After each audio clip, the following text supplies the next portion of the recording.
Sarah hadn't been on a date in 3 years, not since the divorce. Not since she'd rebuilt her life piece by piece while raising Emma alone, but her sister had insisted just coffee. She'd said he's a good man, Sarah, a teacher, patient and kind, so here she was at Morgan's Cafe on a Tuesday morning, holding Emma's small hand as they walked through the door. The little girl clutched her favorite stuffed rabbit inside. Sarah spotted him immediately. David sat by the window in a blue shirt nervously, checking his phone. He looked up and their eyes met. Sarah took a breath and walked forward with Emma on her hip. "Now, David?" she said softly. He stood quickly, almost knocking over his coffee. "Sarah, yes, hi, it's so good to finally meet you." Then his eyes moved to Emma. Sarah watched his expression carefully, waiting for what always came next.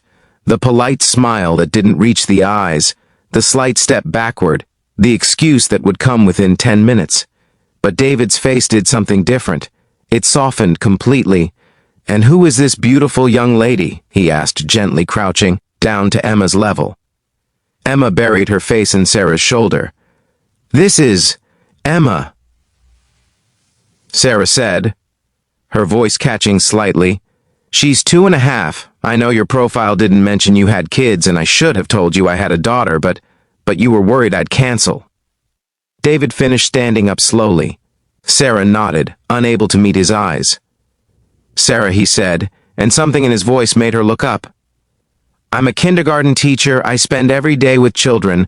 Why would your daughter being here be a problem?" The tightness in Sarah's chest loosened just a fraction. They sat down and David didn't rush. He didn't ignore Emma or treat her like an inconvenience. Instead, he pulled out a small notepad from his jacket pocket. "Emma," he said softly, "would you like to see something?" The little girl peeked out from Sarah's arms. David began to draw simple lines at first, then a rabbit. Emma's eyes grew wide. "Bunny," she whispered, pointing at her stuffed animal. "Just like yours," David said, smiling. He tore out the page and offered it to her. Emma took it carefully, then looked at her mother for permission. Sarah nodded, her throat tight with unexpected emotion.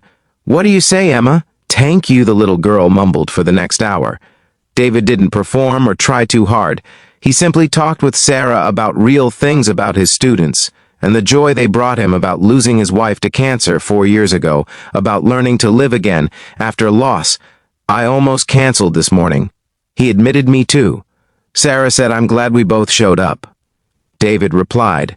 Emma had climbed down and was playing quietly with sugar packets David had arranged into a little village on the table. Sarah watched her daughter laugh, really laugh. Something she hadn't done much around other men. "You're good with her," Sarah said. David looked at Emma with such genuine warmth. "Children know when you're being real with them. They can sense pretending from a mile away," as their coffee grew cold. David checked his watch. "I hate to cut this short, but I have a parent-teacher conference in 40 minutes. Sarah's heart sank. "Here it comes." She thought the polite goodbye, the "I'll call you" that never happens, but David reached into his wallet and pulled out a card. "This Saturday there's a puppet show at the library at 10 in the morning. It's free, and honestly, it's magical, even for adults." He placed the card on the table. "If you and Emma would like to go, I'd love to meet you both there. No pressure, just a thought." Sarah stared at the card. He wasn't running. He was offering more, not less. "We'd like that," she heard herself say. David's smile was genuine and reached all the way to his eyes. He stood and then did something unexpected. He crouched down one more time. "Emma, it was truly wonderful to meet you. Thank you for sharing your mama with me today." Emma surprised everyone by reaching out and touching the drawing he'd made more. "Bunny?" she asked.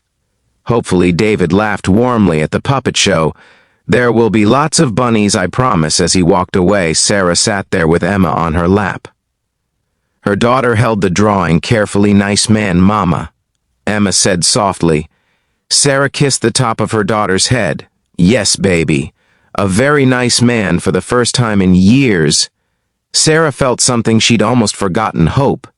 Not the desperate kind, but the quiet, steady kind, the kind that whispers, maybe, just maybe, some people really do understand that love doesn't come alone, that it comes with history and children and complicated, Beautiful, messy reality, and some people David's kind words seemed to say wouldn't have it any other way.